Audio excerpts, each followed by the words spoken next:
Cahaya tidak pernah bertanya mengapa ia harus bersinar di tengah kegelapan, ia hanya tahu bahwa tugasnya adalah menerangi.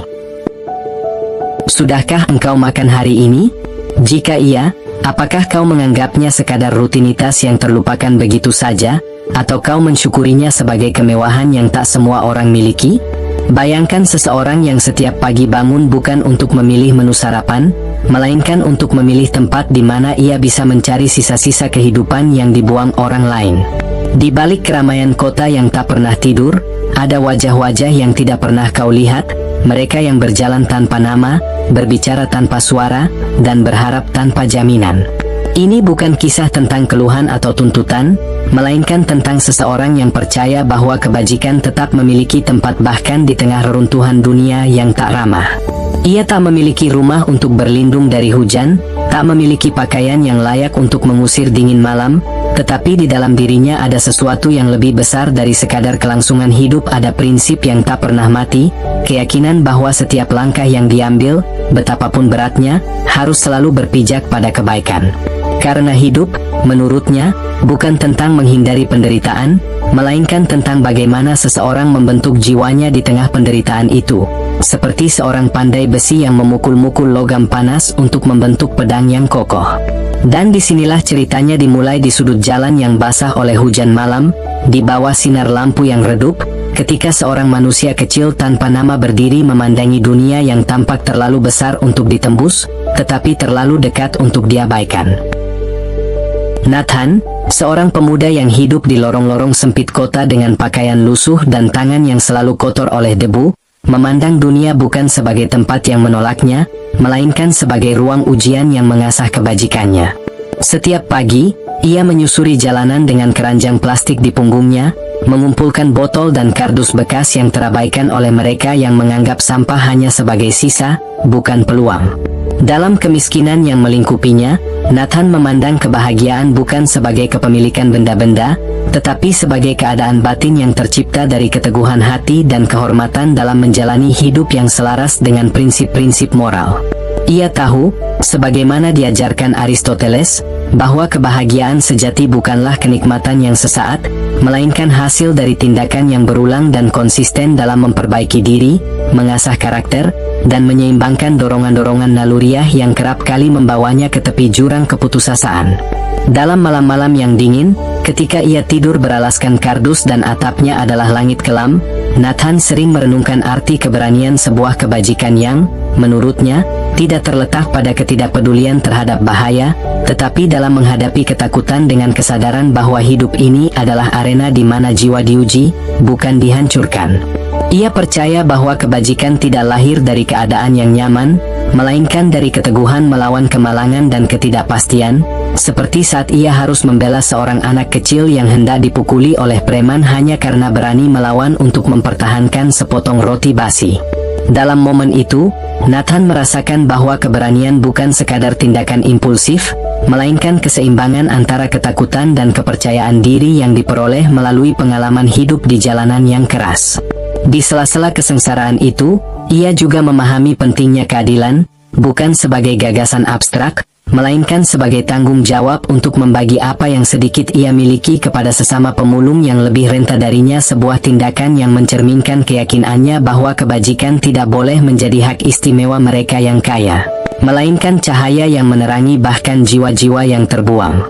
Nathan seringkali menahan diri untuk tidak mengambil lebih dari yang ia butuhkan, meskipun rasa lapar mencengkeramnya, karena baginya, temperance atau pengendalian diri adalah kebajikan yang menjaga manusia dari jatuh ke dalam jurang keserakahan dan ketamakan. Di sudut kota yang sunyi, saat malam merayap perlahan dan bayangan lampu jalan menari di dinding bata yang retak, Nathan merenungkan arti kehidupan kontemplatif yang ditekankan Aristoteles, sebuah kehidupan yang, meskipun terbungkus dalam kekurangan material, tetap kaya oleh pemikiran dan refleksi. Ia sering duduk di bawah jembatan, memperhatikan aliran sungai yang membawa limbah kota, dan membandingkannya dengan arus pikiran manusia yang kadang keruh dan tidak terkendali. Dalam keheningan itu, ia merasa bahwa hidupnya, meski tampak hina di mata dunia, adalah ladang di mana kebijaksanaan perlahan-lahan tumbuh, seperti bunga liar yang menembus celah beton. Nathan tidak pernah menganggap dirinya korban, melainkan seorang pengembara moral yang terus mencari keseimbangan, menjelajahi batas antara kekurangan dan kelebihan, dan menanam benih kebajikan di tanah yang gersang. Setiap langkahnya adalah perjuangan untuk mencapai eudaimonia, bukan sebagai kemewahan materi, tetapi sebagai keharmonisan batin yang lahir dari pengendalian diri, keberanian, dan cinta pada kebijaksanaan. Meski dunia memandangnya sebagai sampah, Nathan tahu bahwa nilai sejatinya tidak terletak pada apa yang ia miliki, melainkan pada siapa dirinya menjadi di tengah badai kehidupan yang tak henti-hentinya menguji batas jiwanya. Namun, di suatu senja yang meranggas, ketika langit menggantungkan warna tembaga dan angin meniupkan aroma debu yang melayang di atas trotoar retak, Nathan merasakan tubuhnya mulai lemah, seolah-olah semangat yang selama ini membakar dirinya perlahan-lahan padam seperti lilin yang kehabisan sumbu. Di tepi sungai yang keruh, tempat ia biasa merenung tentang arti kehidupan, Nathan duduk dengan keranjang plastiknya yang kini kosong, mencerminkan hatinya yang mulai dihinggapi rasa sepi yang tak lagi bisa ia lawan. Ia menatap bayangannya sendiri di permukaan air yang bergetar dan untuk pertama kalinya merasakan keraguan tentang kebajikan yang selama ini menjadi pilar bagi jiwanya. Apakah semua ini sia-sia? Gumamnya lirih. Tetapi bahkan dalam ketidakpastian itu, ia teringat ajaran Aristoteles bahwa kebajikan sejati teruji bukan dalam kemakmuran, melainkan dalam penderitaan, ketika pilihan untuk tetap berbuat baik terasa paling berat. Dengan tangan gemetar, ia merogoh saku celana lusuhnya dan mengeluarkan sepotong roti yang telah ia simpan untuk makan malamnya, namun tatapannya segera tertuju pada seorang gadis kecil yang duduk meringkuk di sudut jembatan, matanya kosong dan bibirnya membiru oleh rasa lapar yang menjeratnya seperti rantai besi. Nathan menimbang roti itu di tangannya, merasakan kehangatan terakhir yang ia miliki, dan di momen itu, kebajikan dalam bentuk kedermawanan membungkam suara keraguan yang berusaha merayap ke dalam pikirannya. Ia berjalan pelan menuju gadis kecil itu, menyodorkan roti dengan senyum lembut meski jiwanya sendiri tengah bertarung dengan kelemahan yang tak tertahankan. Gadis itu menatapnya dengan air mata yang mengalir pelan, seolah-olah menemukan cahaya kecil di tengah gelapnya dunia yang tak pernah berpihak. Saat Nathan berbalik dan melangkah pergi, tubuhnya yang lemah tak mampu lagi menopang beban hidup yang selama ini ia pikul dengan hati yang teguh. Ia terjatuh di sisi jembatan, tetapi bukan rasa sakit yang menyambutnya, melainkan ketenangan yang aneh, seolah-olah ia akhirnya menemukan kebahagiaan yang telah ia kejar selama ini bukan dalam bentuk kekayaan atau pengakuan, melainkan dalam kesadaran bahwa ia telah menjalani hidup sesuai dengan kebajikan yang diukir di setiap tindakan dan pilihan yang ia buat. Dalam hembusan napas terakhirnya, Nathan tersenyum, bukan karena kemenangan, melainkan karena pemahaman bahwa eudaimonia sejati telah ia capai, hidup yang dihabiskan untuk kebaikan, untuk cinta tanpa syarat, dan untuk keseimbangan yang sempurna antara memberi dan menerima. Saat malam menjatuhkan tirainya, dan bintang-bintang mulai menyala di langit yang kelam, tubuh Nathan terbaring diam, tetapi jiwanya melayang sebagai gema yang mengingatkan dunia bahwa kebajikan tidak membutuhkan panggung atau tepuk tangan, melainkan hanya hati yang teguh dalam memperjuangkan apa yang benar di tengah kehancuran. Gadis kecil itu, yang masih menggenggam roti yang diberikannya, menatap Nathan dengan rasa kehilangan yang begitu dalam, namun juga dengan kekaguman yang diam-diam tumbuh di sudut hatinya. Dalam dirinya, benih kebajikan yang diwariskan Nathan mulai berakar, membawa harapan baru bahwa bahkan di dunia yang paling kelam, cahaya kebajikan bisa terus menyala, memberi kehidupan bagi mereka yang bersedia berjuang untuk makna yang lebih besar daripada diri mereka sendiri. Sudahkah engkau makan hari ini? Jika iya, barangkali kau telah melupakan betapa berartinya sepotong roti bagi mereka yang tak memiliki apa-apa selain harapan yang nyaris padam.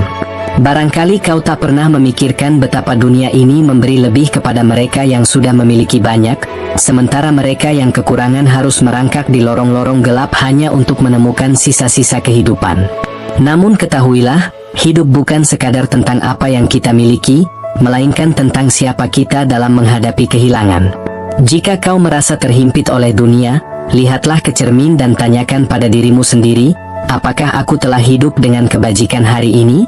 Apakah aku telah memberikan sesuatu yang berarti, sekecil apapun itu, kepada dunia yang menuntut begitu banyak dariku? Karena kebahagiaan sejati, sebagaimana diajarkan oleh para pemikir besar, tidak lahir dari kepemilikan atau kenyamanan, tetapi dari tindakan yang membentuk jiwamu menjadi lebih baik. Dan jika hari ini kau merasa gagal, ingatlah bahwa kegagalan bukanlah akhir dari perjalanan, melainkan kesempatan untuk membangun dirimu kembali dengan lebih kuat. Kehidupan ini adalah perjalanan panjang yang seringkali tidak adil, tetapi bukan keadilan dunia yang akan menyelamatkan kita, melainkan kebajikan dalam hati kita yang tetap teguh meski diterjang badai. Jadilah seperti pohon yang akarnya mencengkeram tanah, tetap berdiri meskipun angin kencang mencoba merobohkannya. Jangan takut kehilangan harta atau pengakuan, karena yang paling berharga dalam hidup ini adalah karakter yang kau bentuk dalam menghadapi kesulitan. Mungkin hari ini kau merasa terjatuh, sendirian, atau bahkan dilupakan oleh dunia. Tapi ketahuilah, tidak ada penderitaan yang sia-sia jika kau mampu menarik makna darinya.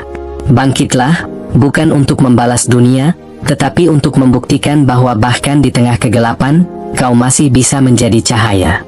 Hidup ini bukan tentang siapa yang paling cepat sampai di garis akhir, melainkan tentang siapa yang mampu tetap berjalan, langkah demi langkah, dengan hati yang teguh dan kepala yang terangkat tinggi. Dan jika suatu hari kau menemukan seseorang yang sedang terpuruk, jangan berpaling. Berikan mereka sesuatu, entah itu sepotong roti, kata-kata yang hangat, atau sekadar senyuman yang tulus, karena dalam memberi, kita menemukan makna sejati dari kebahagiaan. Ingatlah, kebajikan bukanlah teori yang hanya pantas dibaca, melainkan nyala api yang harus terus dijaga dalam tindakan-tindakan kecil yang kita lakukan setiap hari. Jadi, sudahkah engkau makan hari ini? Jika sudah, syukurilah. Tapi jika belum, jangan takut. Bangkitlah, bergeraklah, dan percayalah bahwa setiap langkah yang kau ambil, setiap luka yang kau sembuhkan, dan setiap kebajikan yang kau tanam akan membawa buah yang tak akan pernah hilang oleh waktu. Karena pada akhirnya, hidup ini bukan tentang apa yang kita tinggalkan di dunia, melainkan tentang siapa yang kita ubah, baik diri kita sendiri maupun mereka yang kita sentuh di sepanjang perjalanan ini. Jika kata-kata ini telah mengetuk pintu jiwamu dan menyalakan cahaya kebijaksanaan, maka tekanlah subscribe sebagai langkah kecil menuju perjalanan yang lebih bermakna. Bersama, kita rawat pikiran dan hati untuk terus tumbuh dalam kebajikan dan menerangi dunia. Sampai jumpa di video selanjutnya.